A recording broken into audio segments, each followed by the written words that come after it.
Welcome back to the Football Fitness Federation podcast. I'm delighted to welcome onto the podcast today, Head of Strength Conditioning at Wigan Athletic, Jack Winnard. Jack, how are we doing? Yeah, good afternoon. Good to see you. All good. Thank you for coming on, mate. I Thanks appreciate for having me. the Appreciate it. fast turnaround from us having a discussion and you freeing up some time. So I'm really Yeah, appreciative of you coming fitting in. on. I know, sort of more towards the end of the season now, so we get a few more days off than we have done. So, yeah, aligned quite well. Also crunch time, mate, as well for a lot of practitioners and clubs out there, isn't it? So it can be a Yeah, bit of a crazy time as well. So no, I really appreciate you coming on. all good, mate. Jack, we always start these discussions in the same place, and that's around you and your background. I've mentioned what you're currently doing at Wigan. Well, Yeah, just take us back a little bit, give us a bit of a journey on what led to that role. yeah. So probably like sort of traditional, but probably with a bit of a twist and a breakaway, really. So like always loved sport and like played a little bit of footy when I was younger, and then sort of golf and rugby were my main two ones really.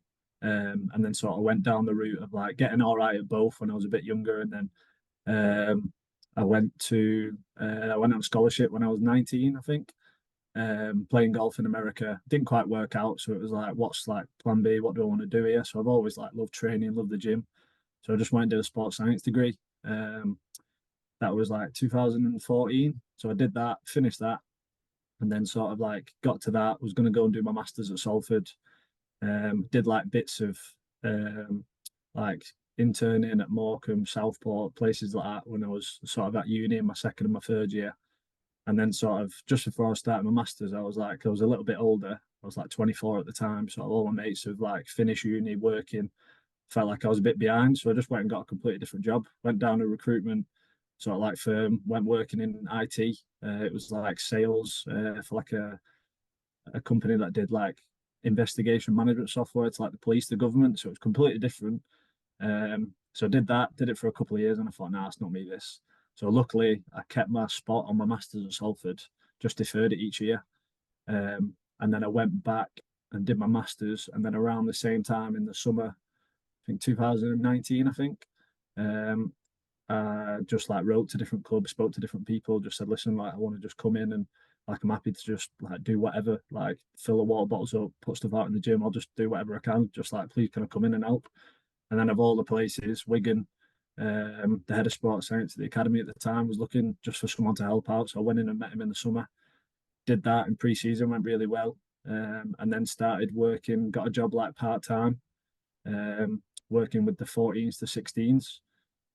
So I think I did that for, I think it was till about 2020, 2021, yeah, like Jan 2021.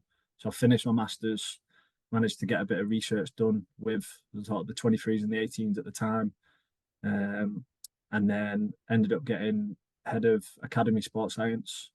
Did that for about a year. That was 2021, and then in that the 2021-22 season, because the club had just come out of admin, there was only one sports scientist, Sam Hull at the time.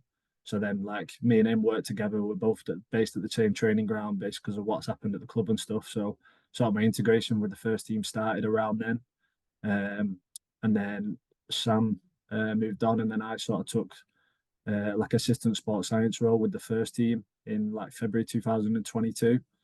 And then I think Jimmy Barrow came in sort of just before that time, and then we started working together, and we still do now.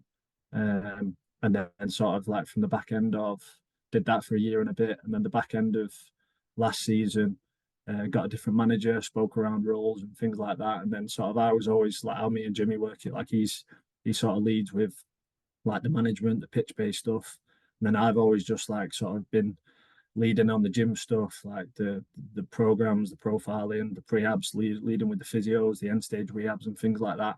And then yeah, ended up getting head of strength conditioning, which I do now, which I've done from like the start of the season, really. So yeah, always still at Wigan. So Class. yeah, No, so just brilliant. come all the way through, really. So yeah, it's good. Obviously, it's like I'm from Wigan, so it's like Andy, it's like 10 minutes from my house, so it's all good.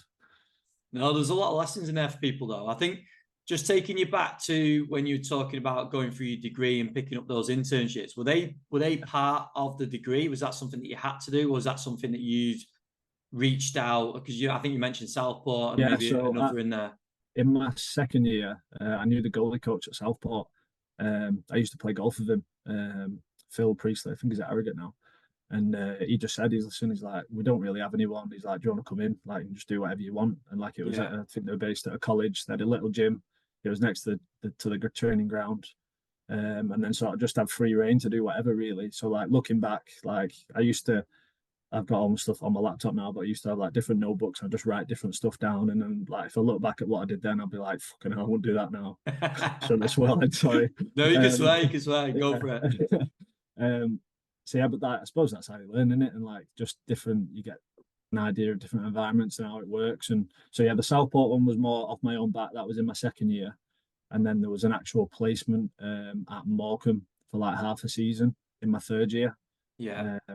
And then it didn't end up because I went in. I went in the second half of the season. I started in January to the end of the season. So I didn't really do any like research through that when I was doing just my sports science degree. I just did I think I did like a 6-week plyometric program on like the rugby league team at uni. Yeah.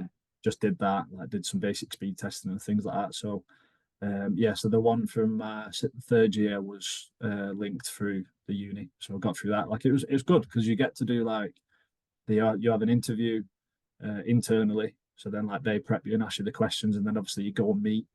I think it was Chris Squirrel at the time. Don't think he's in football anymore, but he was at Morecambe, and like you go and meet him and the physio and stuff, and get a feel for it. And then they obviously ended up choosing me, and it was good. How much do you think those experiences set you up for getting that first experience with Wigan? I think massively because I think you get an idea of sort of like the full program. Like it's not just like the stuff in theory, but it's like the practical side of it. So, you might be, especially around like the Christmas period, like coming after January, like the weather here is terrible sometimes. So like pitches aren't available. So then like they need to get a session in. So like what do you do with that? Like that sort of stuff which you don't the practical side of it, which I think probably the uni is getting a bit more to that way now. And like I think my masters it was a lot more developed, and like you just get just like real hands-on skills really of dealing with them situations, dealing with different characters. Like thinking an ideal scenario, everyone loves the gym, but most lads in footy don't like the gym as much. You get some people that do, which is the easy ones, but then you get to them experiences of dealing with different people and having them different conversations, and sort of like it's actually ironic that I went and did a job in sales for like 2 years because I feel like sometimes I've got to be like a good salesman to try and get someone in the gym. So it's using them things, which is it's mad how things work, but that probably helps as well, to be honest. Yeah, I spoke to a lot of people about that. Different roles that you think have nothing to do with like a sports science or an S&C role. Actually, when you reflect on, like people have spoke about working in bars, having to sort of negotiate with people that are Yeah, yeah, pissed or whatever it is. Like yeah, yeah. that then relates to negotiating with players or just general communication skills as well. There's a lot that can transfer from different scenarios, isn't there? Yeah, it's massive. Like even I remember I think my cousin finished uni and he was looking for a job and he was like, I don't really think he was, what was he doing? He was in like construction or something like that. And he, um, he was like, yeah, but I've not got much experience. I was like, yeah, but you've worked at like I used to work in a bar as well, and he worked with me, and I was like, you've worked in a bar for 3 years. I was like, that's dealing with people. Like, if you can't, Yeah. first and foremost, like you can be as clever as you want and know all the right stuff and the right like theory and things like that. But if you can't deal with people in front of you and you're not a good person and people don't buy into you, and like you can't have a conversation with someone, like that's like majority of the battle most of the time. Yeah, 100%. Yeah, so that's massive. With your experiences that you picked up again, and then also leading into the progression that you've had at Wigan now as well. Yeah.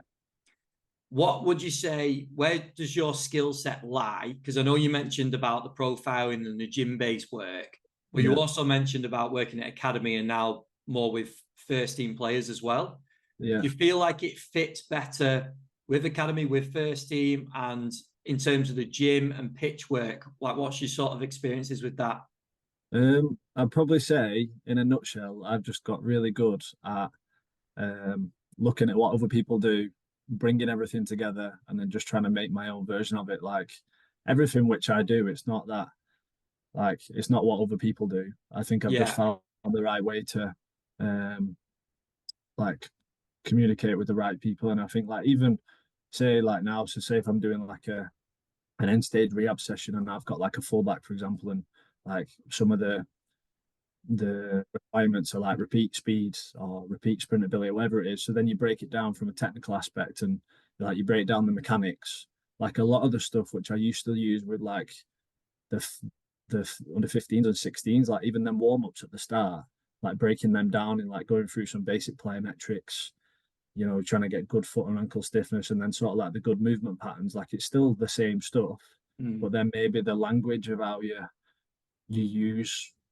um how you translate that to the person sort of has probably changed. So like obviously you deal if you've got like a 28-year-old, like they're not really bothered or asked about, like some might be, but like they're not asked about like why it's important or whether like that.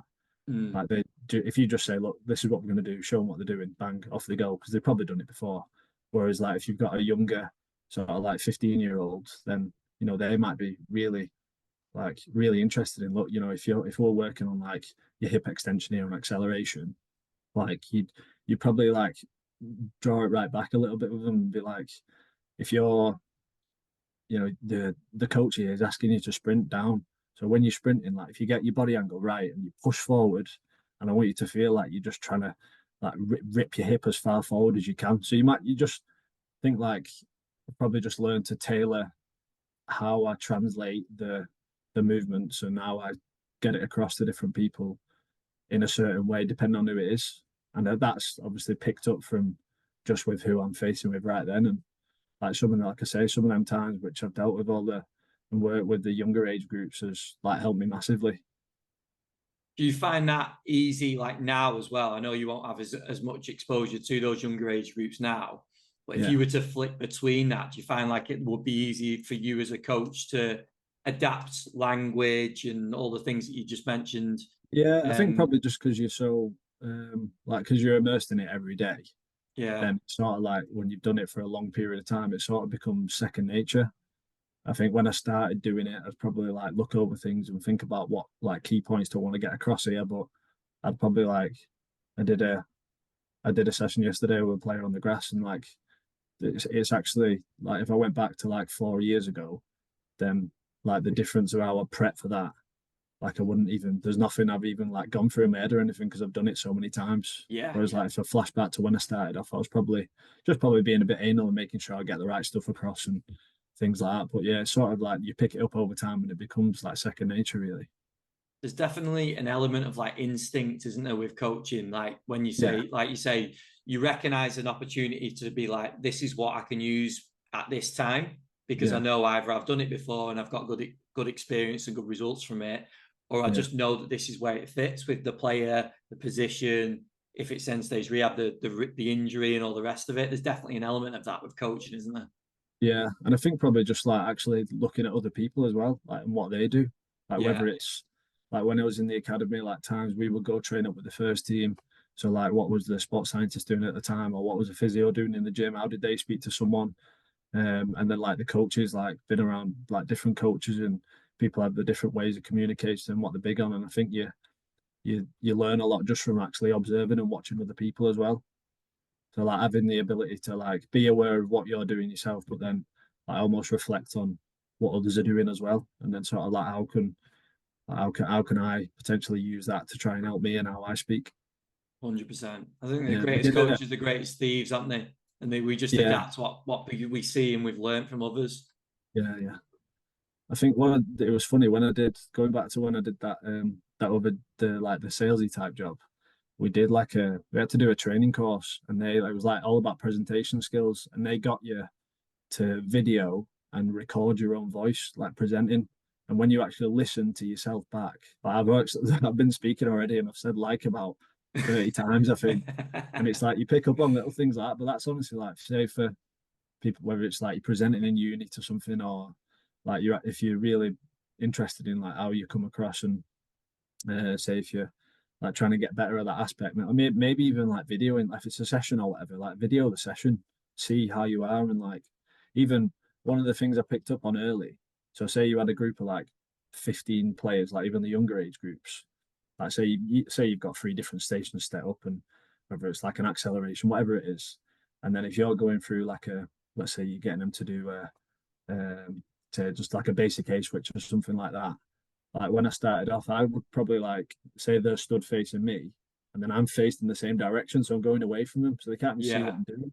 So Yeah. then, like even things about how you position yourself when you like if they're facing me, then I'm going to go across so they can see what I'm doing. And Yeah. then again, it's just little things like that you pick up and sort of like nitty gritty. And you've got to think it's probably managing. There's like a lot of stuff we've touched on there about like coaching and how you communicate and stuff. And it's probably if you're starting off, like don't get so overwhelmed with like, oh, I've got to do this, got to do that, it's got to be perfect. Because the reality of it is like if you're starting off, you're going to be with maybe a younger age group, and you can almost like you can afford to fail. Like there's loads of Mm. times where I've done stuff wrong, and that's how you learn at the end of the day. 100%. Yeah, 100%. It's really interesting you bring that up. You know, it's great timing because we did our event last week at Everton. James Cohenboy, who's a sports scientist at Aston Villa, presented on exactly that, Yeah, recording himself, doing an yeah, analysis of the language, of how he sort of operates in the session, how he communicates with the players and the players at different ages as well. And yeah, then like a proper analysis of it. I think it just makes you aware and removes the fluff as well of what yeah, we all say, because we all yeah, drag things out, don't we? Like yeah, yeah, we can be a lot more precise and a lot more clearer to players as well. And I think that's yeah, what it'll help with. yeah, yeah. I think probably the like when you've got say I always think sometimes like if someone was telling me this, like how well could I do that task, for example. So Yeah. like if you list off like 8 different points, and then I always think a good thing which I picked up on, can't remember who told me it, but like I'll always remember the last thing that you said. So Yeah. whatever you finish on, like if it's a cue or whatever, so say if you're going back to the acceleration one, I want you to like whip your hip as far forward as possible, whatever it is. Like that's the last thing you say is what they're going to remember. So when you're going through something, try and finish on the main point, and that's what they remember. Yeah, no, that's Yeah, such a great point. I know you mentioned about golf as well, and without completely taking it off topic, yeah, if you can start giving a few coaching points on a skill like that, if yeah, you've yeah. got 4 or 5 things to try and think about, you just can't operate, can you? And No, you start. it's the same for players, isn't it? Learning a new skill. Yeah, yeah, exactly. And if you break it down that much, like you can't relax and actually do No, it.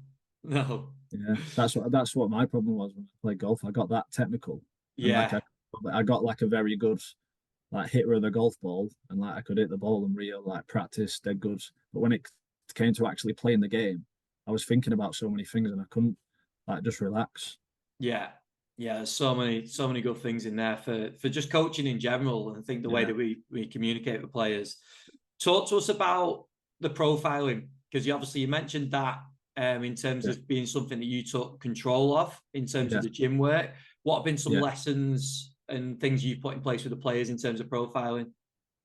yeah. So probably the easiest way to go through it is like we like working back from like 40, and people need to be aerobically fit. Like they need to be quick, they need to be powerful, they need to, especially like within whether it's within our level at League One, like there's so many games, so like the repeatability of playing games and knocking them out. Sometimes we might play 6, 7 games in a month, and so then you've got these certain qualities and aspects. So we'll look at like first and foremost what are like the strength capabilities, and then what are them like around the main things for football and like injuries that occur. So we look at hamstring strength, calf strength, groin, glute, um, and then like that's obviously it's nothing new to anyone. I think the things which we probably do in particular, which we do more of now, um, we do still have a Nord board and we do Nordics, but I probably don't use that as much now. I think probably the only time we do that would be right at the start of the season, just to get a baseline of like what's everyone's eccentric hamstring strength capability like, because probably when you say it, especially if you've got older lads or anyone that have got, some people might be used to doing them, some people might have issues around the knee, and then it becomes quite like stressful around the area. So then if someone's struggling with that, the actual output you get from the test, like how reliant is that? So we've probably gone more towards some in the isometric type stuff. So some of the Alex and Tara type work. So Yeah, an isometric hamstring at like between 25, 35 degrees, which is called an ISO 30. And then from that, like we'll look at peak force, and then peak force divided by body weight, and then peak force at 100 milliseconds. So like you've got sort of like the more max strength capabilities, and then rate of force development type. The car form will be like an isosceles just on the force frame. Just in a, I think using a half kneeling position. We did do a seated one, and we've done. I think it's thinking about the time you've got to do the test. So I think probably the one on the force frame in a half kneeling position is quite quick and easy to do. Yes, you don't get some of them like the force at different time points and the rate of force development characteristics, but when you're trying to get through like a lot of players early on in the season, it's just more feasible to do that. And at the end of the day, like if someone's like, are they strong? Yes or no? Do they have any major asymmetries? They're the main things which you're trying to look at first and foremost. Yeah. And that's only just on the strength side. And then like we'll get input from the physio, so like all the bed-based stuff. And I think that's where like probably gone a lot more that way now, especially with like the speed development type stuff. So looking at like what the hip ranges are like, like knee to walls, like all that key work around sort of around the pelvis. And I think you get a really good idea of how someone's function is around the lumbo-pelvic gear, things like hip lock and all that sort of stuff. And it sort of depends on the player and who you're working with. And I think sometimes I've done stuff where someone's got like they've been weak, got stronger, got faster, dead easy, dead simple. I think it's like a good framework to use. But then like if you've got an older player and they've got a poor training history in terms of like in the gym, not as competent, still quite weak, but then like what are they actually doing every day in training? Like they're probably like most of the time once a week they'll sprint, they'll do aggressive accelerations, decelerations like every day. So that's load in itself.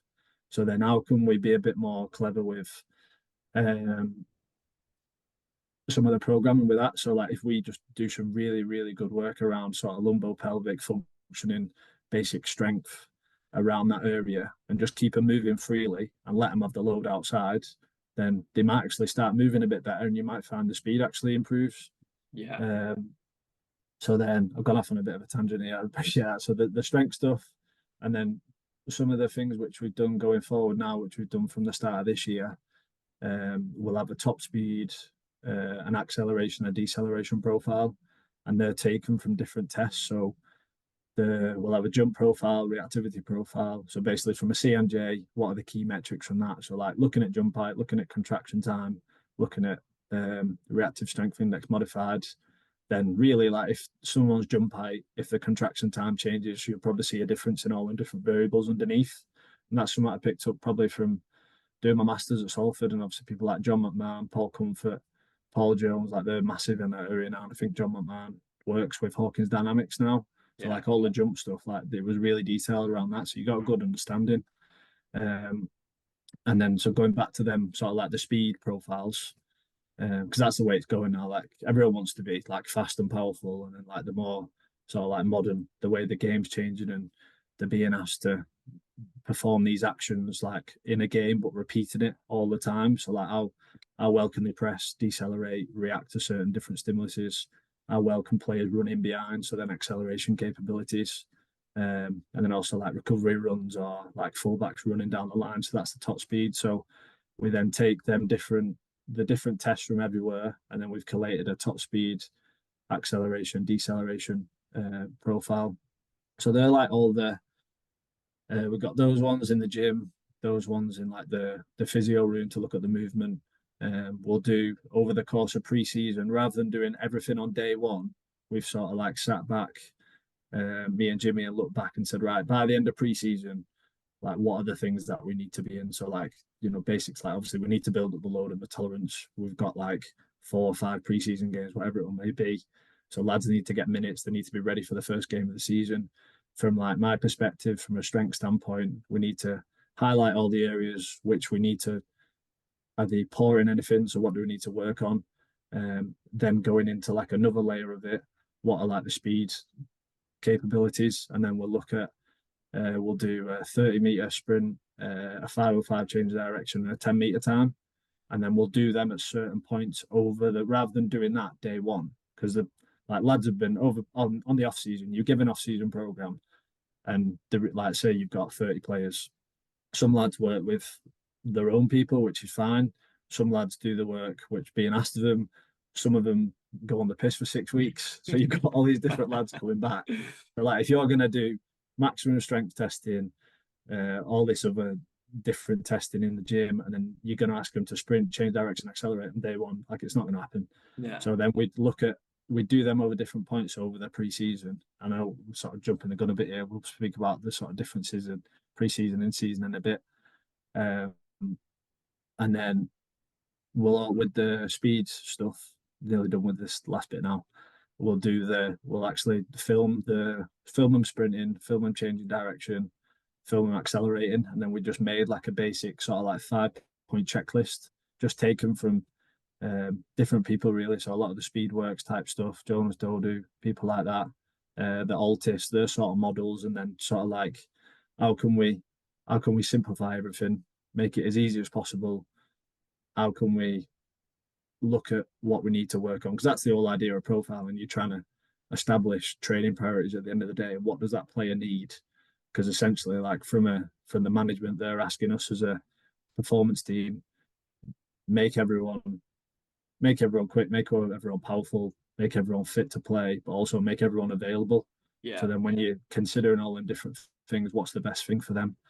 And then probably the other one, which I've not touched on, is just from like the aerobic side, we'll do just a 1500. We've toyed with different ideas of doing like the 30-15, doing a yo-yo and then taking like the sub max heart rate and things like that. And I think probably the reason we use the 1500, it's something we can do within the first couple of days of pre-season. We get an baseline idea of where everyone's at, like in terms of across the squad, and it gives the coaches just a visual of where everyone's at as well. Yeah. So like some of our players, who've been here for a few years now, we've got an idea of like their habits and what they come back like. So it sort of like catches them people out as well. So it's like, you're here now, pre-season, this is the start. We'll get you on a 1500, like where you at. So we'll do that from the pitch-based one for the aerobic stuff, and we'll do a 4K time trial on the watt bike as well, which is horrific. Like I've done it a few times and it's horrendous. So then you get like anywhere from between the 5 and 6 minute mark for lads. Like the better ones would be low fives, and then we have a couple who are like above 6, and they might be like your different sort of athlete. They might be like the very speed driven athletes, like poor aerobically but can sprint, and then like can they do it again and again and again? And that's where like it gives you more, like I said before, the whole idea of the profiling. We're trying to establish priorities, and it gives you more reason to get buy-in from them. For like, look, this is where you're at. This is how we're feeding it back to you. These are the things we need to work on. Like the manager and the coaching staff are asking this for you. If we work on this, then hopefully we can sort of come to a good point for you going forward and keep you like, because they all just want to play at the end of the day. Yeah. Man, it's a brilliant breakdown of it all. I think it's quite really long. Probably not at all. The podcast. no. I think information-wise, that's a great breakdown, because obviously it's what we see with a lot of clubs now in terms of working cohesively across different units. Yeah. And you've done a great breakdown of how that actually looks, but from a big picture now as well. Yeah. Because there's a lot of different aspects that go into it, isn't there? And what I was going to ask is, how has it changed your approach, taking into effect a physio's perspective and testing that they're going to be doing, taking into account game model, the pitch work, maybe the fitness stuff done outside, and everything else that comes into those decisions around your programming? You mentioned before about removing certain exercises like or certain screens like a Nordic. Is there anything else where you've been like, actually, if I didn't have all this information, I'd probably be using this, but I'm not, because I'm looking at big picture? Probably trying to think of an example. Maybe not an example, but just sort of like the way we try and think about things, sort of, and how we like put things in place for everyone. It's like you're saying, then we look at everything in together. So like the example I used before about the older athlete who might not go in the gym a lot. Yeah. So then, like, you know, in an ideal scenario, like let's say you're doing, like if a centre midfielder, they're like obviously they're going to cover a lot of distance, but then like more like the key moments in the game might be like they've got a receiver pass in from whether it's a centre back or full back, turn, open out, drive, go up the pitch. So then you've got like some acceleration capabilities in that. So looking at like an acceleration type program, or if it's like a strength speed type one, and you know they have like they might have like hip thrust, single leg hip thrust, some different plyometric work, sled work, whatever it is, and whatever works for you. But then if you don't look at that player first and foremost, and if they can't do all of that stuff, then like it's not going to work. So then like how else, like how could I speak to the physio and say, look, like what's he like on the bed? What are these sort of ranges like? Well, it's sort of like active knee extension's quite poor. You take him into poor hip internal rotation, his glutes aren't firing. Yeah. So then straight away, like you've got some like even just some basic like bridging patterns. Like even I know people hate mini bands, but there's some decent stuff you can do around a mini band, even for that activation. Some work on like we've got a reformer in the gym. We use that quite a lot of. So then how can we switch everything on, just around that the sort of pelvis and all that area to then keep like sort of like if you say like neutralizing the pelvis, keeping everything square off. How does then that have an impact on how they train, and then like the design of like the if it's a Tuesday, for example, just a typical Saturday week on like a Tuesday, and if they're doing like they might do like a bigger possession, 11v11, and then they might come with us outside for a little bit, and we might ask them to sprint. So then in the warm up, if there's whether there's some different patterns of movement, transitional movements, and then if you finish them with accelerations, it might be like you might just give them one thing to think about, and then that's training the load in itself. Yeah. So then you're not asking them to do like a single leg banded broad jump in the gym. It's like just run here, think about this, and then it's like you do that over a block of time. It's just training at the end of the day. So if then you can use that, take that stuff from what's been fed in from the physios, then how can we manipulate what we do to then help them?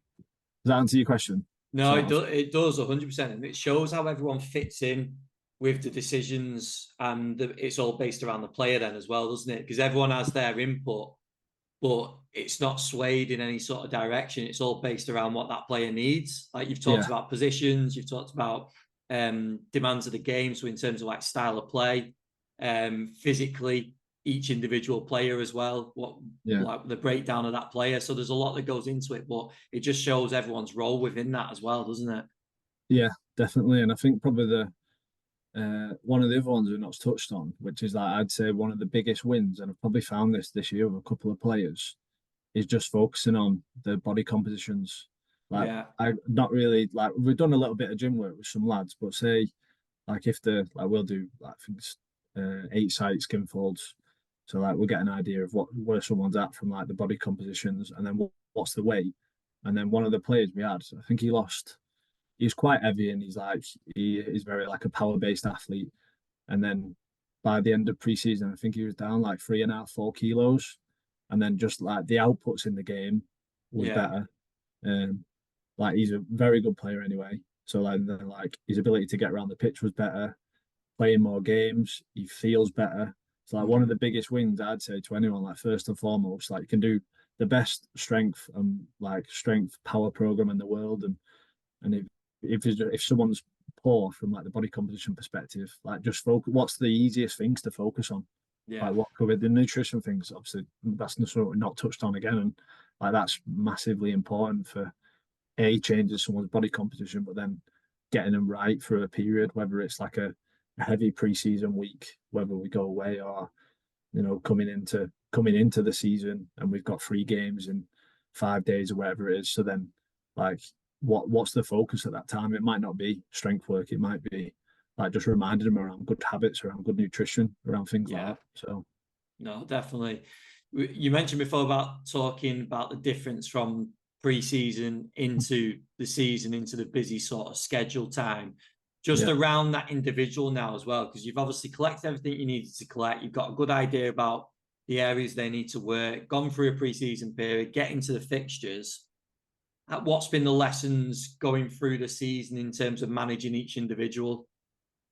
I think probably when I started off, I'd still very much like I probably struggled a little bit at the time with, I think, coming from the academy and everything is probably the first start of the season is really structured. So like you know when the games are all the time.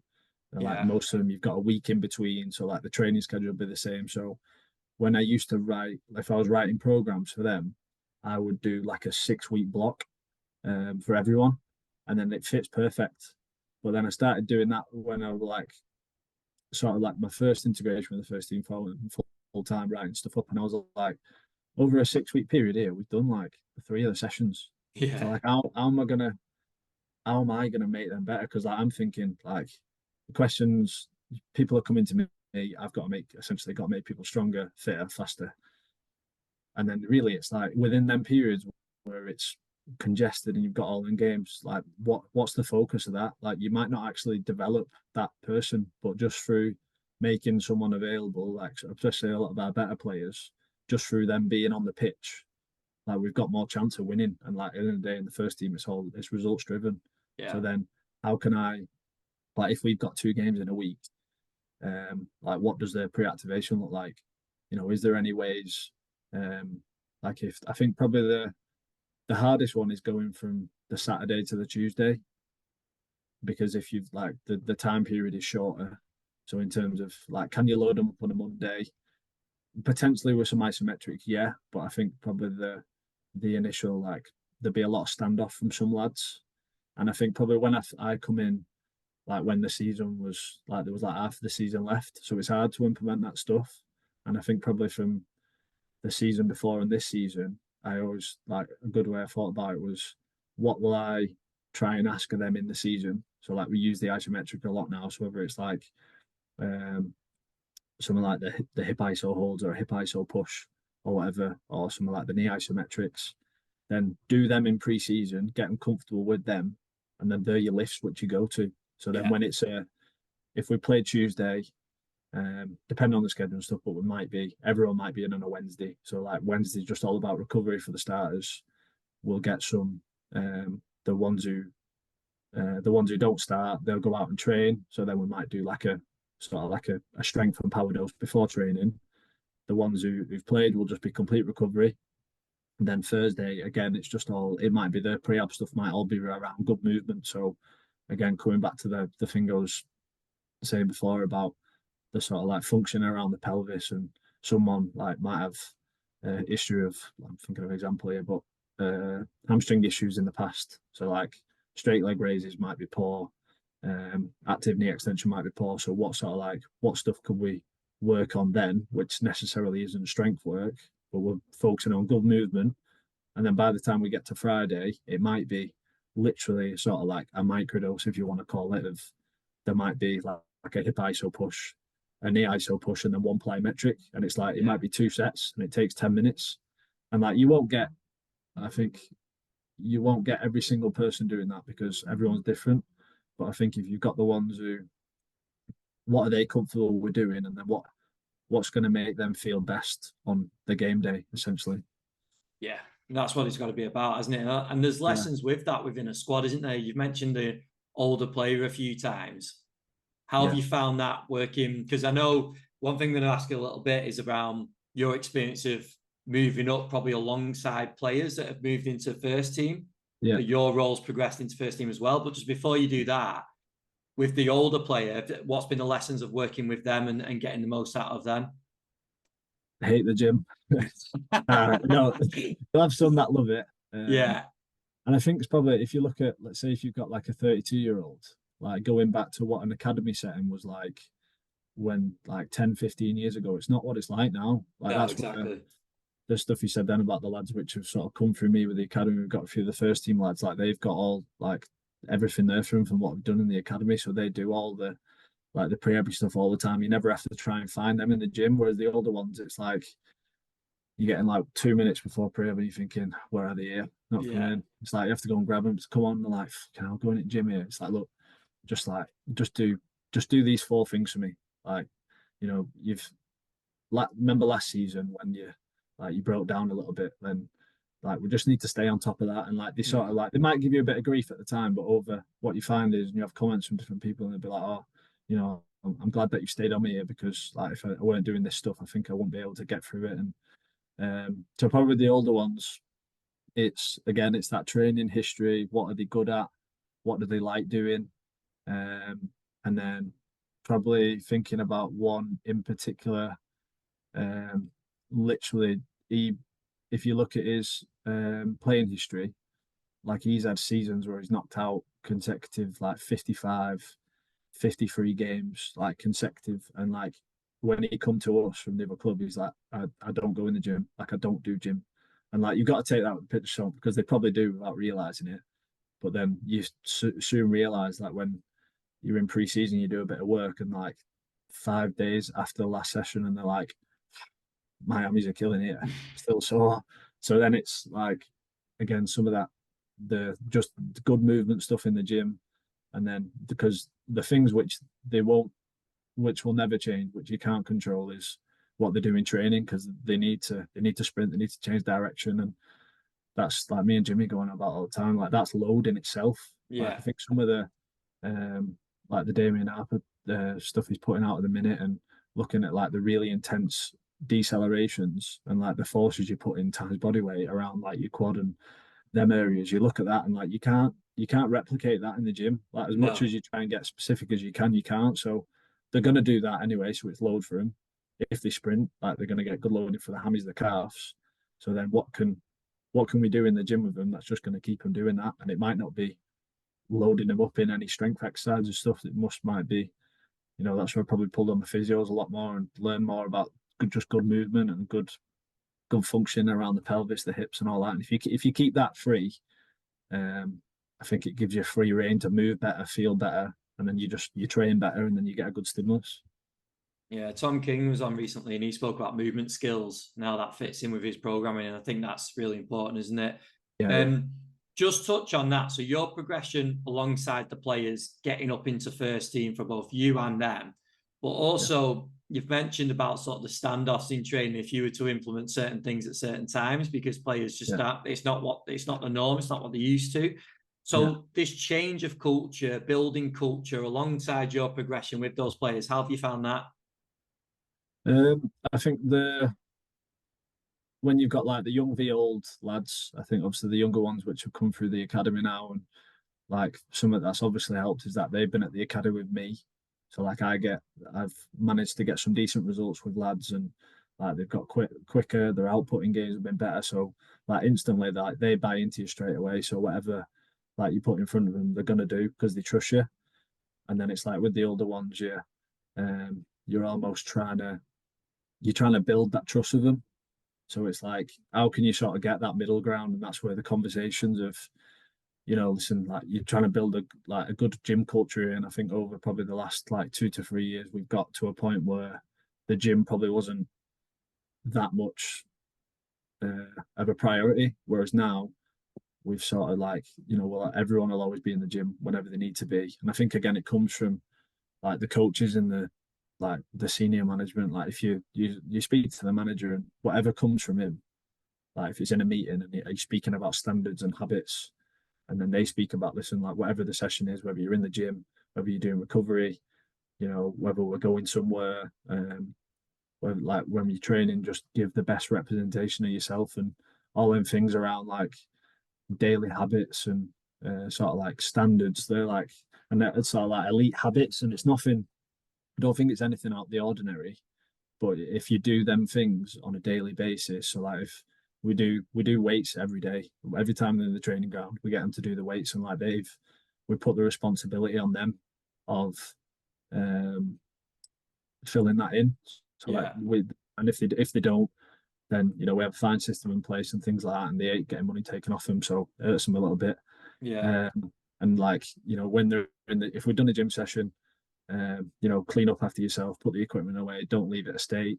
And that doesn't matter whether it's the 21s who are coming in to use our gym or whether it's the first team lads, like the rules are the same for everyone. Yeah. So It's what things important. to put in place for that. And probably again touching on like the culture side of things, it's uh, we put a telly in the gym, and like we might have, like say if we've some of our games from this year, and obviously the pictures go out and stuff. We'll put the pictures on the gym and it'll like be rolling as a PowerPoint.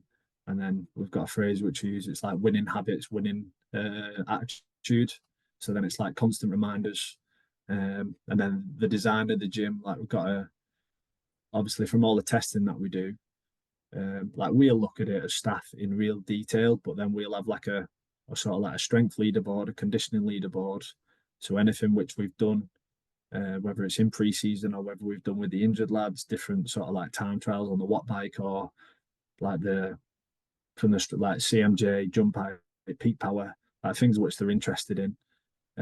We'll have like a top three in the whole of the whole club, and then it's sort of like the way I was thinking of that when we put that in. It's like if I walk in the gym and then like my mate's number one on that and I'm not on it, then they're all competitive at the end of the day. It's like they want to win, they want to beat everyone else around them. So then it's like that's how like that then gets you buy-in as well. Because it's like, oh, like I'm not even on the pod there. I thought I was quite good. It's like, well, you know that stuff I've been asking you to do. Like let's spend a bit of time doing that, and then things like that. So yeah, designing the training ground, the sort of language which is put up across, and like giving them a bit of responsibility of things to do. So that sort of things around the culture type stuff. No, that's perfect. I think it's all full circle, isn't it? Because, like you say, it relates back to the justification of why you're trying to put things in place. And a lot of it is down to culture and building that and giving the reasons behind it, getting the understanding. But obviously, at a club like yours, it's interesting, isn't it, when you've had these players that have had, because a large number now coming through into first team that have gone through that same academy with yourself as well.